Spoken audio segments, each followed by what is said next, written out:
which I never really noticed until now, but I realized that it does make me feel a certain way during a conversation is like the simple movement of just checking your watch for the time, or even I guess a more common one would rather be, flipping your phone out and checking the time because sometimes people don't wear watches now. Yeah, like Graham's doing.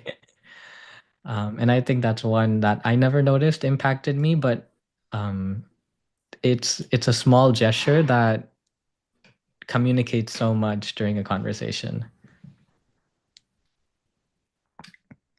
For me, I think it's, well, I agree with Manya on the tone, and also not being mindful, and also not having eye contact. Mm, Like you're speaking to the other party, but they're busy wandering off somewhere. absolutely.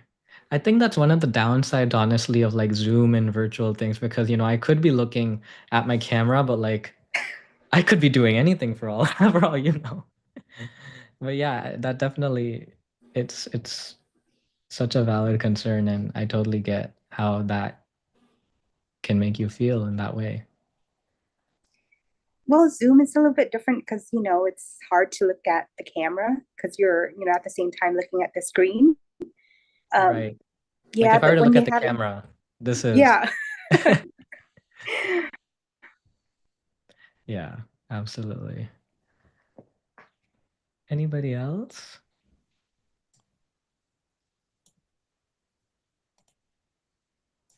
All right. If not, I would like to welcome Namita to today's Wisdom Wednesday program. She is a life coach with over 15 years of experience guiding individuals towards inner balance, purpose, and personal fulfillment, drawing on what I think is really interesting, a combination of Eastern and Western wisdom methodologies. So she's spoken everywhere from Amazon, Microsoft, even what I thought was the most interesting was the Indian Army. I didn't imagine that that would be a place where they would be practicing mindfulness, but I guess we live in a world where everybody needs it. But that being said, Namita, thank you so much for taking time out of your day. And thank you so much to everybody who's taken time out of your days to associate, but also invest a little bit in your own well being. We live in a world where it's actually not so common to invest in our well being. And I think it is so amazing to have a community of individuals who are on a mission to do so. That being said, thank you. And Namita, the floor is yours. Can you hear me? Thank Yes. you. Thank you all for having me. I remember meeting Bao in the Seattle Mantra House event, and I remember meeting Manya and Graham last time I was here on the Wisdom Wednesday program, and that talked about emotions. I think this was in the summer. And Lillian, did we meet in the Mantra House event on one of the Saturdays? No, but okay. Thank you. But thank you for being here, all of you, and thank you, Cherry. But yeah, and it was nice meeting Bao in person. And hope to meet you all at some point. So I've had a little bit of a tech disaster, and there was a presentation I was making for Mantra House, and that kind of I had something with my laptop, and that's gone, and that went off like at 5:30, and then I just gave up. I'm like, I can't make another presentation in that much time. So I have an older presentation which has a lot of slides. So I'm going to probably skip some slides as we speak, but I thought I could use that and go from there.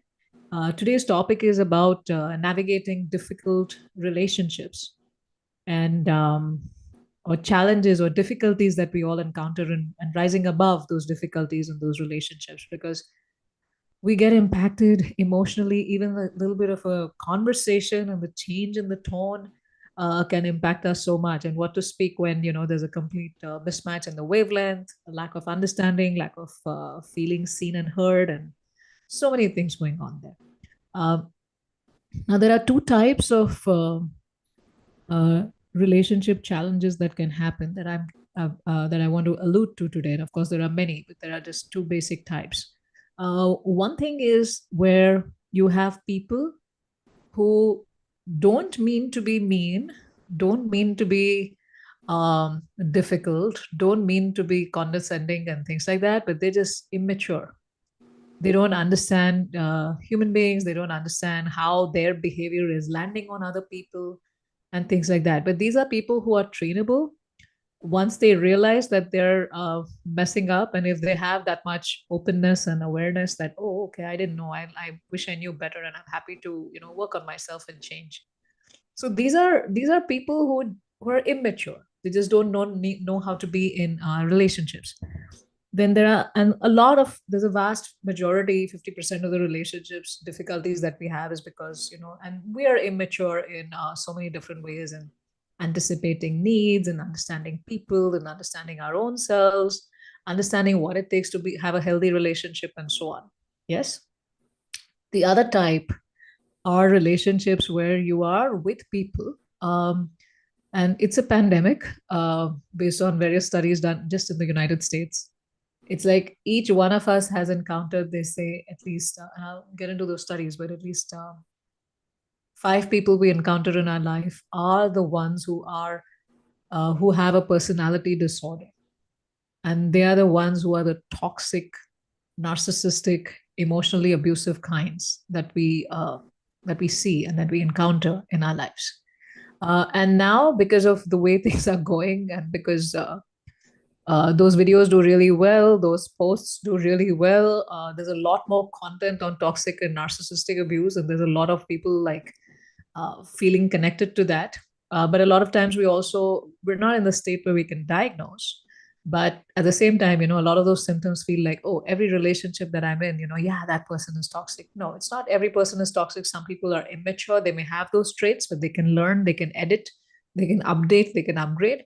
And some are on the other side with those difficult traits.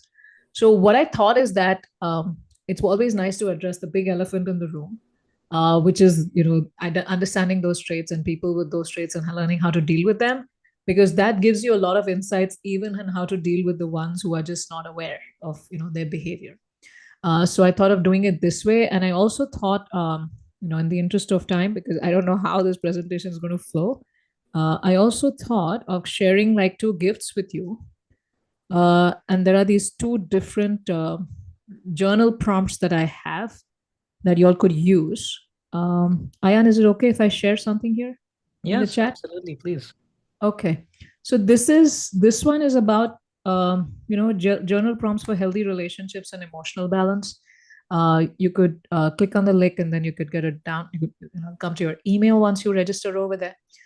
This one is about, hey, when you're in these difficult, a lot of times we're like, why are these, why am I surrounded by these relationships that are not working out, or difficult relationships and things like that, or we're losing our emotional balance in certain relationships, etc. So these journal prompts help you understand what's going on and understand how you can navigate that. And then I have another journal prompt that is about 15 traits of people who are toxic, narcissistic, emotionally abusive. And there are 15 traits that I have identified and that I teach people who join my Heal Strong program to learn how to recognize. This one is, if you feel you are, you're dealing with a lot of self-blame, you're dealing with a lot of manipulation, you're dealing with like a lot of confusion, like I don't know what's happening, no matter what I do, it doesn't seem to work out, things like that. So then this one is going to help you identify, because a lot of times we're just blaming ourselves in those relationships. And this one will help you identify those traits and come to the realization it's not you, it's them. Yes. So the first one is about you coming into a healthy space yourself. The second one is about identifying those type of people and knowing, and this could be even a toxic boss, a toxic neighbor, a narcissistic neighbor, and so on. Right? There are so many different types of people that we work with each day. So yeah, you have these resources that you could register and download, and go from there. And yeah, nice to see Carolina, another familiar face. We met at the event on Saturday, right? Yeah. Hi. Nice to see you. Brazil, doctor from Brazil. Remember. Nice to see you here. Hope you are using those flashcards that I gave out that time. the feel, breathe, and comfort ones. Bao, are you using it? Yes. Yes. Good. I'm happy that was useful. And Okay. I've already watched some of your classes also on YouTube. Oh, you did. Thank you. Thank you for that. Yes. So now getting into the topic, as I said that because I had a slides disaster, I'm just trying to make this session useful and like a good use of your time. I'm going to reuse slides from another presentation, which is like a webinar that I do on the topic. It's structured differently, but I'll try to skip those pieces and keep the pieces relevant to this talk. So I'll try to share some slides here. And I believe I have the rights to do that. So just go there. Okay, yeah, it's working. Let me try to get this going. Let me put it in slideshow mode. Yeah. So today we're going to talk about there's a 5-step Heal Strong roadmap that I developed to help people recover from difficult relationships, especially the big elephant in the room that I'm talking about. And once you learn how to deal with that, you can deal with any relationship difficulty. You don't get affected, right? It's going to help you identify where you are, which step are you on in your Heal Strong journey. If you have been in those difficult situations together, we'll try to do a special exercise. And these fast action bonuses announcement is from a webinar I did in October, so please ignore that. Yes. Now let's get started. I'd like you to close some tabs on your mind, put your phone on do not disturb if possible, and let's close the room, sit down and focus. And the core issue when you're dealing with narcissists in any relationship is you're with somebody who's self-centered, who has no accountability, no empathy, no remorse, and they have lack of awareness. The spouse does not, or the partner, whoever is in that relationship. This one was for a married woman. This webinar was more catered to them. So I'm sorry if it's not landing for you, but just think of it as any relationship with a narcissist, right? And you don't have awareness that there is something called as narcissism, and there are these different traits that people have. So that's why I've shared this thing with you. And sometimes I get like one client of mine I'm working with, and I just had an appointment with him yesterday. And his son tried to take his own life at the age of 17. And then he wanted to, I ideated that, and he didn't do it. And then he went and talked about it in his school. And then the school informed the parents, and then the parents went and they said that, oh, he's like really jittery and on the edge, and let's have him in the hospital. And they admitted him in the hospital. So the father was like really worried, who's my client. And then he went, the son said, I don't want to see my mother. I don't want to see her at all. So the father was going regularly for the appointment to meet the son in the hospital while he was admitted there, and they were helping him calm down. And then one day he decided to patch the mother and the son, and he decided to take the mother along with him, his wife along with him, to meet their son. And then in the car, she goes like, why are we even meeting him? He's already become a waste. You're putting so much time and energy and giving attention to him. You should actually be taking care of me in this moment, because I am suffering because, he tried to do something like that. So you're dealing with somebody who has, and in that moment, the light bulb went off in this man's head for like, oh, what was I dealing with for like 18 years of my marriage? No wonder I was struggling every single day. And he just cried that time, like after, he got a break from her. And he was like, he felt so sad for what his son went through, the sad for the situation he was in and things like that. So there are these type of people. And no matter what you do, it's very difficult for them to change. And there are many common challenges that happen. And y'all can read. So I'm not going to get into all of them, but I'll just talk about that these people treat you as an object, and they treat you as a thing with no needs, emotions, feelings, aspirations, desires. Like your life has no value. And you're just a good supply for them, to make them feel good and to take care of them, as in the story that I was sharing. And the minute you stop doing that, then you become the worst person on the planet. And it's like a use and throw that can happen in that situation, right? Now, how does that affect you? And there are many ways in which you can affect, but a lot that happens is that you can get really tired and you can lose your health. That's one of those things.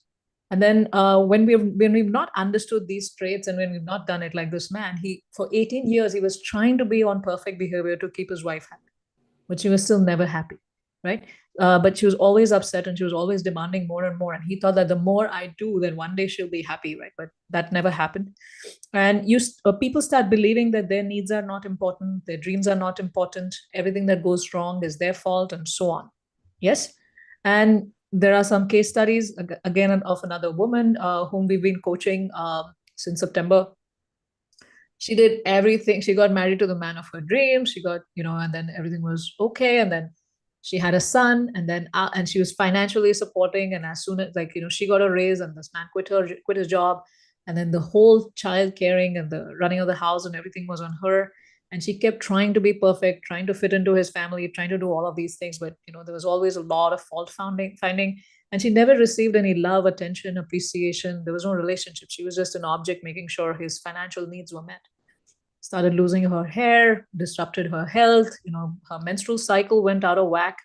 And eventually she realized, she had this light bulb moment that no, something's not wrong with her. Like, no matter how much she fixes herself, things are not getting better. And that's when she came to Heal Strong. And this is a study that I was talking about. 1 in 25 people in the United States have some type of personality disorder. And this is from 2010, right? So 12 million people could have a personality disorder.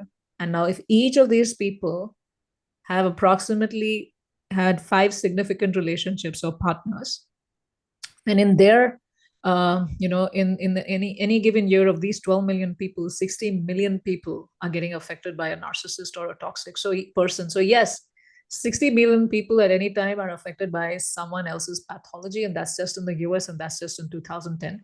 And this is not talking about the children who are being harmed, right? Like this the boy that I was talking about. And I've been there too. I was married to one. I was there, married for like 12 years. It took me 6 years of struggling and trying to understand something was wrong with me.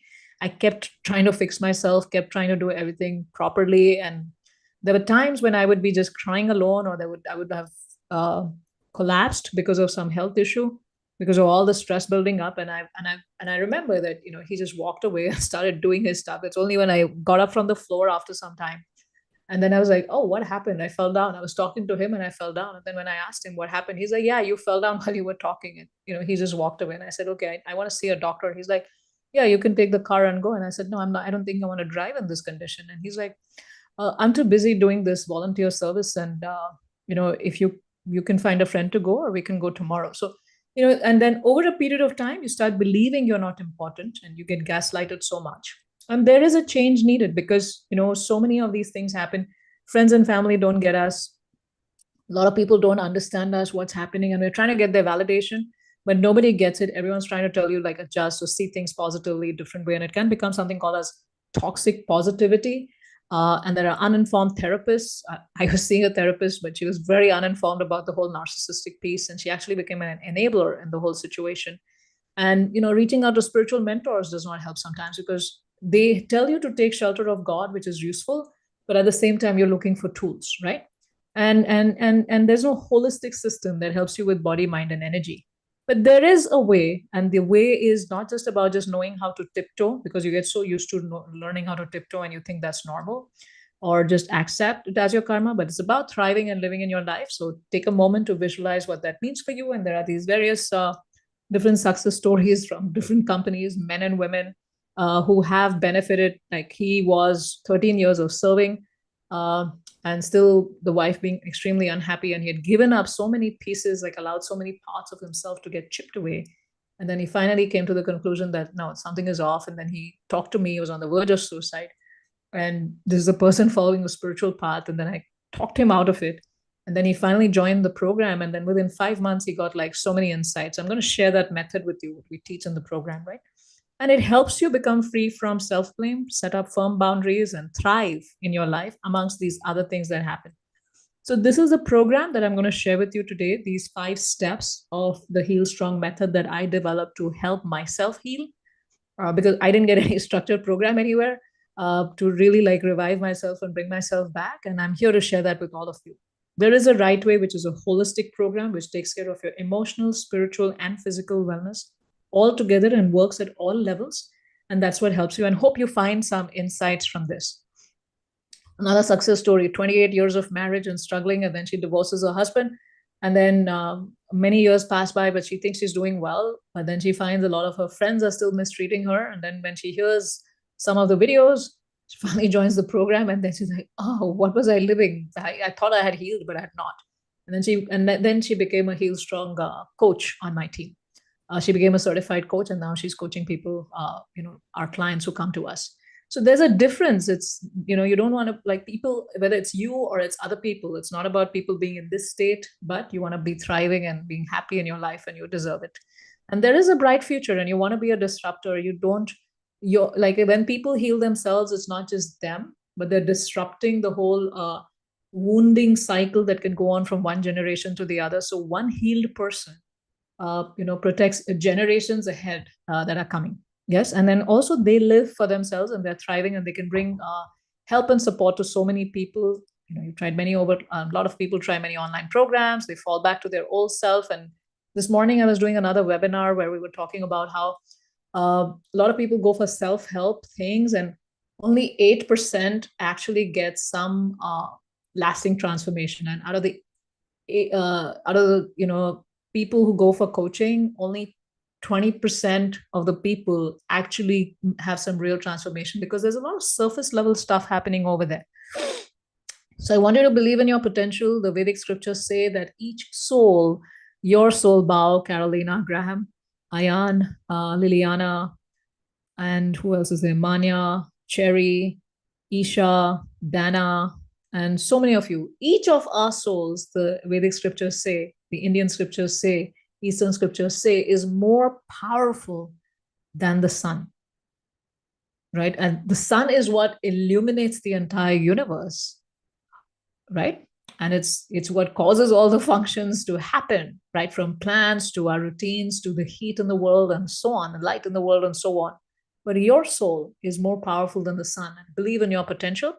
And there is a holistic place. There is an opportunity to heal. And what you're going to gain right away, if you are in that relationship, or if you know somebody in that kind of a situation, I've already shared links below, is a lot of freedom from self-blame, some more reviews, and some more feedback. As I said, this was designed as a webinar, and I'm just trying to reuse the slide. So it's possible for you to make complete healing. And why should you be spending another maybe 15 minutes listening to me? Is because I went through the same journey. I have been a software engineer at Microsoft. I run my own coaching company. And as I already shared in my journey, I'd also reached a point where I couldn't speak. I'd lost coordination between my brain and my speech. I'd lost coordination between my brain and movements of my hand and my feet. I felt like I take the next step and I could collapse. I didn't know if I'm going to have my balance or not. If I close my eyes, I would have like my eyeballs rotating at like what speed? I don't know. That's the sensation I got. I started seeing everything double. Medical tests didn't show up anything, but I was a mess. Here I am today. So from this struggle to success, some notable achievements of mine. I've served 5 million people in their narcissistic abuse recovery online through my videos. At least 125 Heal Strong heroes who have come to us for coaching, and we've supported them in making a complete recovery. Also appeared on the New Day Northwest show here in King 5 TV, and done many coaching sessions. Many senior leaders we have helped. And some defining moments for me was that the healing is not here. It's not just about changing my thoughts. My total energy system had gone for a whack, because these thoughts and these suggestions that I'm useless or I'm not of any value, etc., they actually sit in your body, and you start believing them. And no matter, even you start to change things here, it doesn't, because your body is still reacting to all those things that are now sitting in your energy, and you're not able to be this new person, right? Some of the recognitions that I have received, some reviews for my work, more reviews for my work, and I also run a community, and so on. So many difficult relationships that people are in, and you may identify what you may have experienced or what somebody else is experiencing. The person who's on the receiving side, we call them the empath, is carrying a very heavy burden, and they feel, and how many of us feel that even in other relationships, that if I just love harder or do more, I can get their love and I can heal them. Say yes if you think that's true in your relationships, that if you can just do more in that relationship, you will get the love that you want, and you will be able to heal that person. And that leads to a codependent cycle. But the aha moment is, as I said, there are two types of people, right? The immature ones who are just not aware, but you can make them aware and they can change. But these toxic, narcissistic people, by definition, they cannot change because they've created this false self. And this false self is that I'm perfect, I'm the best. And they can't accept themselves. They have no self acceptance, no compassion, no grace for themselves and their flaws. So, to cover all of that, they've created this false persona of perfection. Now, for anyone to change, they have to accept that something is off. But by definition, these people cannot survive, cannot live if they see a flaw in themselves and accept in themselves. So they just cover that, right? So they cannot be fixed. That's the aha moment. And this helps because it breaks you from the cycle of self-blame, exhaustion, and emotional entrapment. It helps you reclaim your energy, your self-worth, your dreams, and honor yourself in a way. And the love and happiness that we're seeking, the empath is trying to feel and get loved, feel loved and feel cherished and feel valued by acts of service. But they still think that love is on the outside and they have to earn it. But narcissist also does not love themselves. They're trying to get it from the outside by creating this false persona. The realization that really truly helps all of us is that the love and happiness that we're seeking is within you. And that's the lesson I learned. And I'm very grateful to my ex-husband for that. And the more we come home to ourselves, then as some of you mentioned, the tone of voice or certain things, or somebody's looking at the watch and things like that. And we all have these different types of triggers, right? The more we come home to ourselves and the more we love ourselves and accept ourselves and are there for ourselves, we don't get triggered on the outside also. It takes some time, but that's where we get, right? And when I realized this, my life changed because I had reached a point when I was so confused about myself that when I was trying to cross the road in Seattle, I wasn't sure, like, do I cross the road where the man is green or the man is red? And that happened a few cycles like that. That's how confused I had gotten. And then, then finally, like somebody else was walking, and then I walked with them, and everyone's looking at me like a fool. Why she's just standing here? But when I realized this, that's when my healing and my recovery started. Some more journeys, some more evidence. So the key takeaway is, by definition, they cannot change. And now let's get into the method here, right? So this is the 5-step method that I intuitively followed. And then as I started serving more people, not that I was trying to do that, but I guess it was reflecting in some of the videos I was making, and more people started reaching out to us for this. And then I created like a systematic program based on that with courses, coaching, and community. So I just wanted you to get some of these insights on this 5-step process. I mean, there's a lot going on here, but I'll just keep it to this slide so that we can conclude in time, right? And you want to know more, you can go to my website and watch videos and things like that. But I just want to make sure we have enough time for discussion. And if you're in this situation, or if you have been, or you know somebody who has been in this situation, this is a stepwise program that can help them, right? So the first stage is reveal. So I like to rhyme things. So the 5 stages are reveal, peel, heal, deal, and zeal, right? And that's the method we use to help people. And I'm sharing it with you here. So reveal is like, I've given you a link to that resource. The second resource, right, is to first understand that you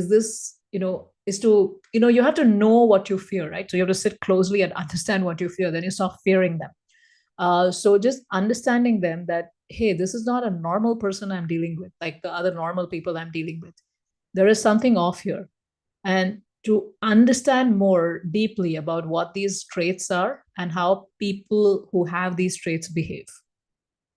Yes. And the more you read those traits for people who are in those, have been in those situations, they're like, oh yeah, like all 15 would be like yes for them. And then once you're clear on those revelations, and this is not just about at a level of knowledge, but it's also a level of realization that, oh, it's not me, it's them. It helps you unhook yourself from all that drain of energy that you're doing and trying to normalize the relationship, which is not possible, right?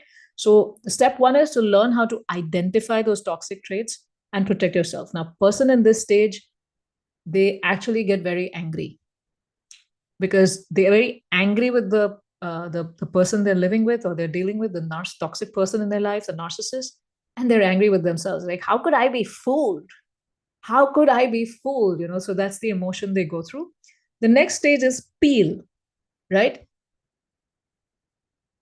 There are certain traits that I carried as an empath, which made me a great target for the narcissist, right? So I had certain vulnerabilities which made me a target. And one of them I shared is that I felt that love was supposed to be earned. It needed to come from the outside, and like I had to continuously engage in acts of service in order to be loved. And I had to switch that in myself and recognize that no, I'm lovable the way I am, and love is not at a premium. Love is freely available outside, right? And there are many such traits. So there are about 10 such traits that I had to overcome in myself, and that's what commonly I see it in a lot of my clients that we help them with, right? So once you've understood their traits, it helps you detach yourself, but you still need to heal yourself emotionally of the anger. Peel is like, it's actually very empowering. I know it feels like ripping the band-aid off and like exposing the wound again, but it actually helps with healing, because you're like, wow, this isn't my control. If I switch these things and these inner scripts, my vibration is going to change, my energy is going to change, and I'm not the perfect supply for the narcissist. So in my case, what happened is I realized after that I had at least 5 different people whom I thought I was really close to, but they all had those traits. And I was so naive, and I was actually enabling all of the abuse myself. And as I switched my energy and without talking, a lot of these relationships just dissolved in space. It's not that they ended on a bad note or anything, they just dissolved in space. Not my marriage, of course, but the other things, right? And I actually became free from all of these narcissists, and I was able to become healthy again, just by doing the peel really well for myself. And peel is also about switching, and a lot of that happens in the healing. So healing is also, I'll just take you to the healing slide because there's a lot more there. Yeah. So in the healing, we use like a 5-step process just in the heal stage, which you can try. Is one thing is a lot of physical relief, because there's a lot of complex PTSD that you've gone through, repeated traumatic incidents. And then just to heal your body, like, one of the instructions I got is like, sleep as much as you want. Just heal your body, because I was on this constant state of alertness about like, what's going to happen, right? And so a lot of healing and a lot of routines and a lot of sleeping and a lot of healing of the body at the physical level, a lot of treatments I went through to help myself, a lot of Ayurvedic treatments, and a lot of belief release, because one thing you've done physical relief, the next is releasing these beliefs that I identified in the peel stage, learning how to release them and replace them with new beliefs. And then also retelling my stories, right? I could right now tell a story like, I was a victim, and or I could be like, oh, this was a search for love, and I was looking for love in the wrong place. And now that I've come home to myself and I've come home to God, I'm finding true love that I was looking for. So a lot of retelling our stories, and a lot of memory releases, and a lot of energy releases of those memories. Because for those of you who attended the Saturday program I did a few weeks ago, these emotions carry energy, and they need to be released from the body. A lot of the past emotions also carry energy, and they need to be released in the body, from the body. So doing a lot of that, story release, energy release, and spiritual relief, right? And then going through your own hero's arc, that if you decide to grow, I want to grow, and every hero goes down and then has to work on themselves and then comes back up again. So recognizing this is a hero's arc you're going through, and you're going to come out strong and beautiful and ready to contribute to the world. A lot of trauma, energy, and old beliefs, and connecting with your higher self through spirituality. Different stages, and then we have the deal stage. Let's just go back to the old diagram so it's not confusing. I just wanted to do a little bit of a segue and go deeper into the heal stage. And here we teach a 5-step heal process. You mastering self-love, healing your inner child, relationship karma, breaking free from that, and things like that. And then it's deal. A lot of people come to us for like, teach me how to deal with the narcissist. How do I deal when they do this? How do I do this when they manipulate me like this? How do I do it when they gaslight me in this, right? You get all the tools from us. But the thing is, you're not able to deal at a really good level that brings results for you unless you have done reveal, peel, and heal. These 3 stages give you the strength and the clarity to deal really well.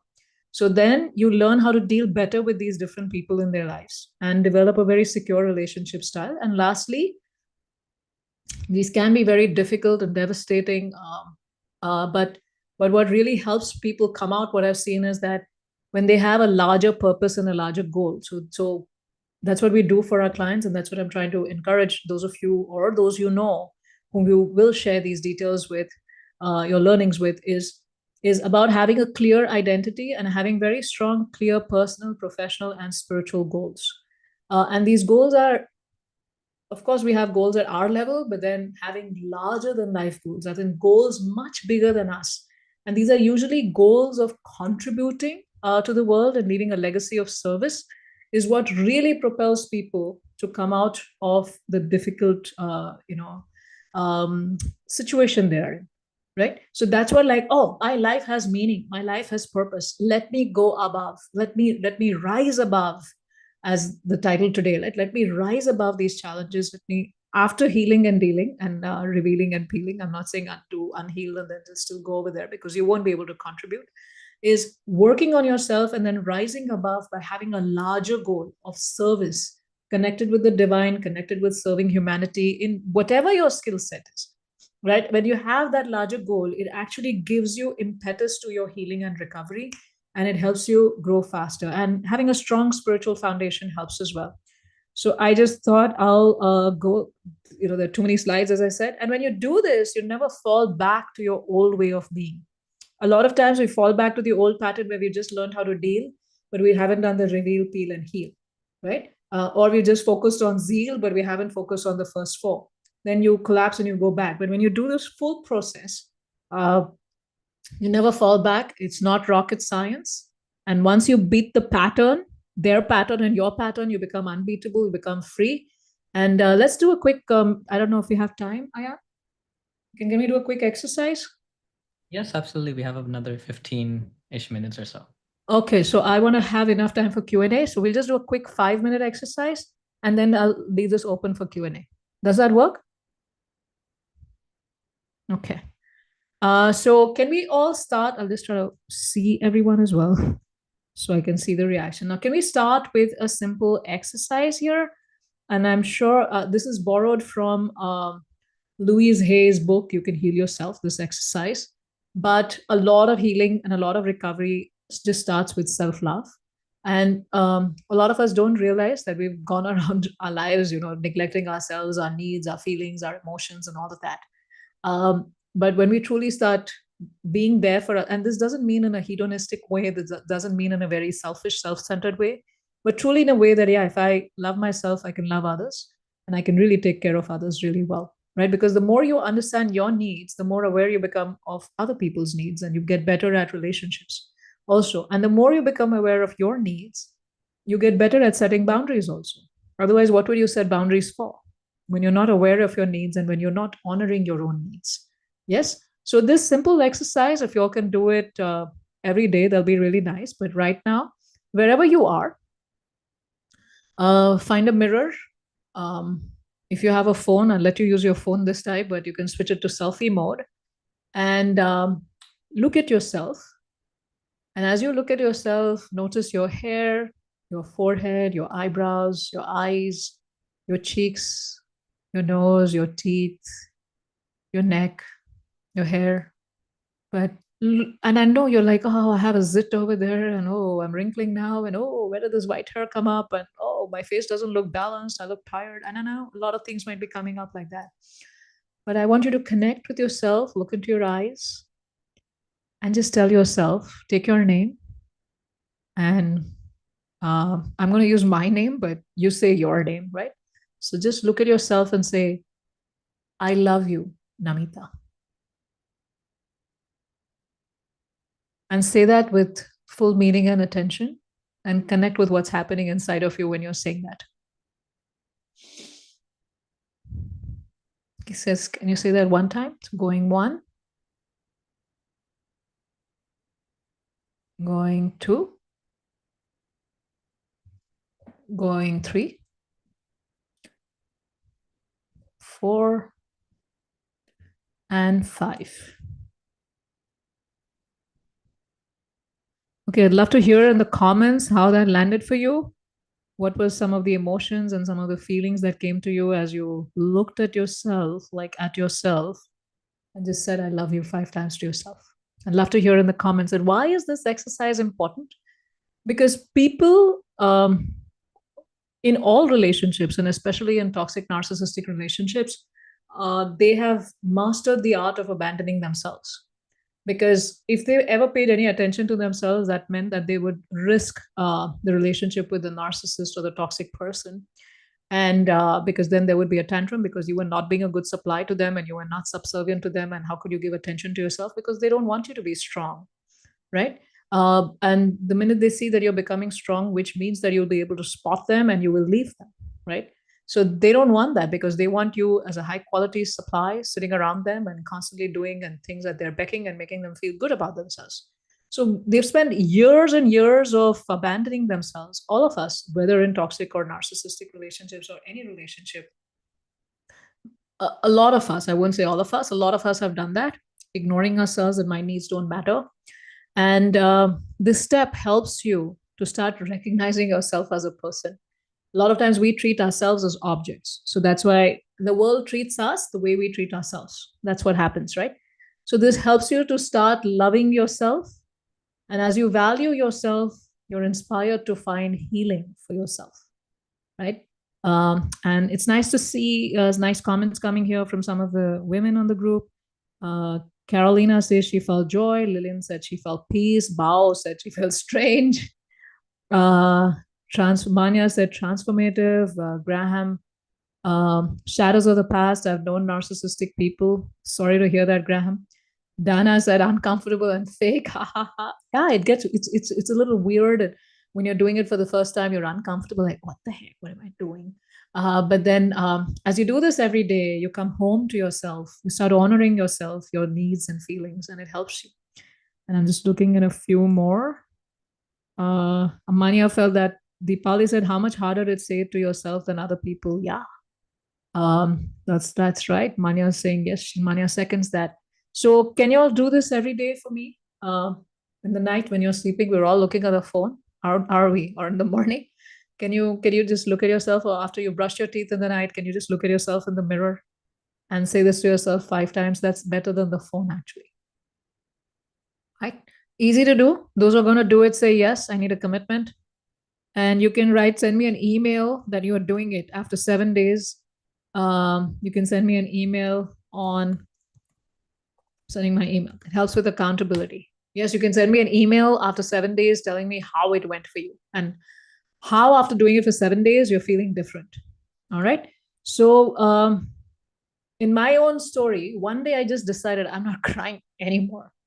I am just not doing to do that. I'm going to value myself. I'm going to take care of myself, and I'm going to do something fun for myself every single day. So that's how I started valuing myself with the mirror exercise and doing something fun and interesting for myself.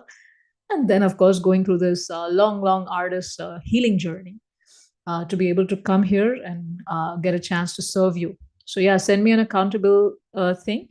And doubtful about suck progress. You're like, I want to take action, but I don't know. Then, as you said, do it right now. And so far, we've covered this. And for those of you who want to know more in detail, want to connect more about this program, you have my email address also for that. And also, if you go to my website, you'll find this program link. So anyway, I'd like to end the presentation here so that we have enough time for Q&A or contributions and sharing from everyone. Yeah. Okay, before that, I'll just say, Deepali, if your mom thinks maybe something's up with her, have her do it too. And let her experience what it is like. All right.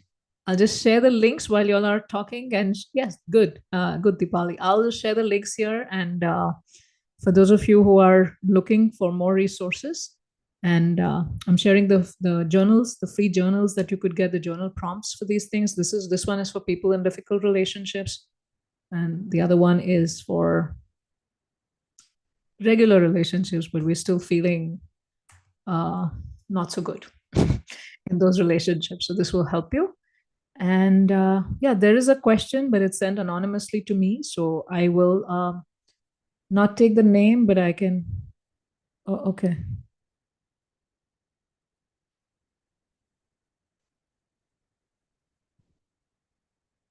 Oh yeah, somebody sent a nice message here, and they said that they were in a relationship with a toxic person, and that toxic person used to actually tell them to do the mirror exercise so that they learn how to love themselves.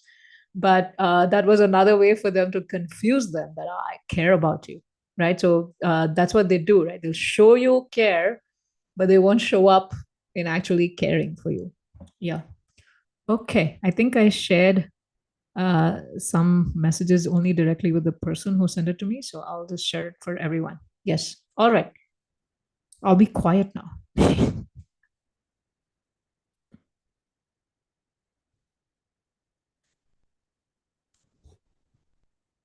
Is it okay for us to share verbally? Or Yeah. I think so. Go ahead. Hi, all Cherry. right, guys. Hi. Thank you so much for just sharing your story. Also, it makes it more human of like you went through this experience also, and I just really enjoyed the way that you shared all of the steps. I was in a narcissistic, like abusive partnership for about like 6 years, and it actually ended let's see now, about 5 or 6 years ago. So you would think I'm like all the way healed, and but it's like I was healing some of my own childhood trauma, which actually made me vulnerable, to this relationship. But now I feel like, so I went back to this person and for about a year, and it was kind of like almost like a catalyst to like an awakening process, like a bigger healing process. So I really appreciate you sharing about the like spirituality, because that has really helped me. But I guess, yeah, like I did some EMDR therapy the last couple weeks, and I find myself kind of falling back into that. Like I was doing so good, and now I'm feeling like I'm falling back into those old, like, it's the self-criticism, and I feel like I became my own abuser. And then I keep thinking like, oh my gosh, I'm like, I know this is common, but like I feel like I'm the narcissist, or I feel like I am acting like I do see myself with that pattern towards other people, because I feel like that keeps me safe or something, like if I can be more in charge. And then I'm like, oh, what have I become? Like, why am I like this? This is the kind of person I wanted to get away from, so just wondering if you have any strategies or ideas. Yeah, that happens to a lot of us. So, but thank you so much, for being able, like, it takes a lot of courage to be able to share all of this with strength. And that's what I'm noticing about you. Thank you. It takes a lot to get to this stage, like a lot. So you have made a lot of progress. And yes, a lot of these things come from childhood issues also. In fact, 95% of the cases that I have worked with, out of the many people we have served, a lot of the women who come to us, men also, but I've seen this pattern in women, where they had a mother with narcissistic traits. They end up finding a partner, a man with narcissistic traits too, because that's too familiar. And for them, in order to heal themselves, they have to like really go back and work on the mother wound, as because that's where a lot of the traits are coming from. But then again, healing not just that one thing that came from the mother wound, but we developed a lot of patterns, and that became our thing. Healing that, and then also healing the 6 years that you were with him, right? There was a lot of things that happened over there. And when it's, so you probably went for therapy, like talk therapy. Yeah. So talk therapy is at the mind level. Okay. When I showed the 4 steps of healing, the mind is just one of the things that we work on. You see? I did do a lot of some other things too, like the somatic, like massage and things like that. So yeah, what we do at the 4 levels is not like this disconnected. It's not like, oh, get some somatic done, get chakra healing done, get mental done, get release of the memory done, right? In one appointment, we help the person do all 4 for various incidents that have happened, because every thought is energy and it's sitting in your body. And while you're speaking those thoughts, those, that the energy of those impressions and that memory needs to be released also, so that those thoughts can be transformed. So whoever you're working with, find someone who can do it all together, or you're welcome to come to us. We'll be happy to support you. Because you can do an EMDR separately and you can do a somatic separately, but everything needs to come together. And that was my struggle in my journey. I went to a chakra healer, I went to a therapist, I went here, I went there, I went to an Ayurvedic person to like completely like balance my body again and all that. But I needed, and I had to combine all of these things for myself. So you need something that can help you bring all of this together. And that's why I created the Heal Strong program. And that's what helps. Did I answer your question, or I don't know what your question actually was. I was just trying to validate your experience and also try to serve. But why did you go back to the person? You thought that you needed healing, and now that you were healed, you could have a relationship again with the person? I felt like there was like kind of no, I just wanted to say thank you for validating my experience. That is also healing. Yes, I did go back because I felt like there was this missing piece of me that was in him. And that was before that was kind of when I was in the middle of the healing the mother wound, like you said, that like I didn't know what it was that was in him that I needed.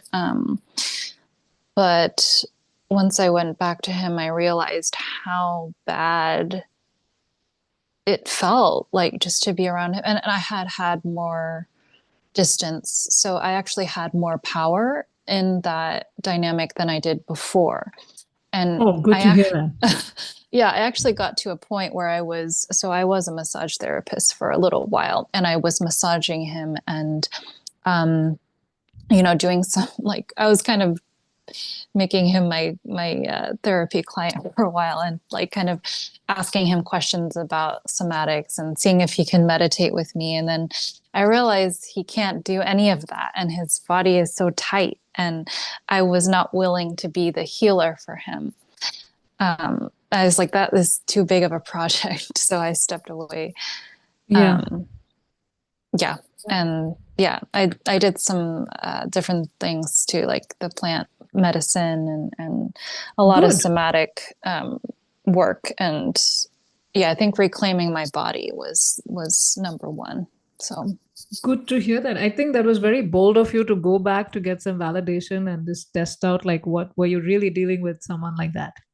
And then to actually also sense that shift in your own energy, that your energy now refuses to be with the person you were with for 6 years. And that says a lot about how much you got tuned into your own self. So thank you for sharing. Thank you. thank you. Yeah. Anyone else? Dana, you had something to share?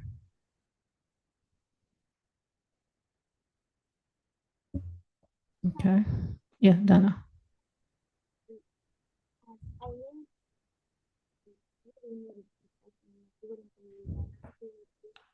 I can't hear Dana. Can others hear her? Yeah, sorry, my connection is not great. Can you hear me now? Yeah, it's better. Thank you. Okay, sure. I apologize. I don't have a strong connection. I really, really appreciate this session because I'm going through this now, and it's the hardest thing to figure out on your own and to try. I mean, just like you said, talk therapy, I've done it all. And I'm just noticing like there's still so much that I struggle with PTSD and the CPTSD and the flashbacks and the emotional things, and then just like how she I mean, like, that share was so me. Like, I'm going through that exact thing where I just I can't even explain it. It's just amazing how much this was so a miracle that this was tonight's session, and how how much you validated and was so I mean, everything you said, I was like, oh my gosh, yes, yeah, yes, like answers to things that help me feel like, okay, I'm not alone, I'm not crazy, or I'm not, and it's hard to find that, and it's hard to find someone that gets it, and so it feels really, really good to hear that. And I'm just grateful. I'm so grateful for this very, very much. Thank you. Thank you. And thank you for attending. And we all pray for your success and your healing and growth.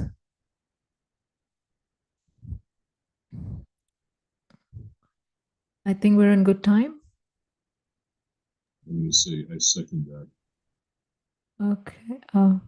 I also shared some more links if people are interested, but I think you can start with the free links first and see how that lands for you. But there are more links, and I also shared my YouTube where I run a podcast called the Heal Strong Podcast on different traits of toxic people and how to deal with them. And then I have different levels of services for different, depending on how people want to heal. Just sharing all of that in service with you. But thank you all.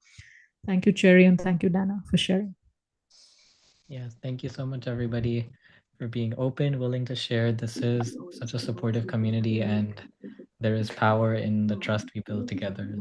And also a big thank you to Namita for taking time out of her day to volunteer her time to give a talk about a topic that is oftentimes missed. Thank you so much, everybody. And for those of you who are in and around Seattle, we have our weekly Kirtan Soul Fest this Saturday, 6 to 8 p.m. We'd love to see you there. And then on the 15th, we have a Valentine's Day edition Kirtan Soul Fest where we'll have some special activities relating to Valentine's.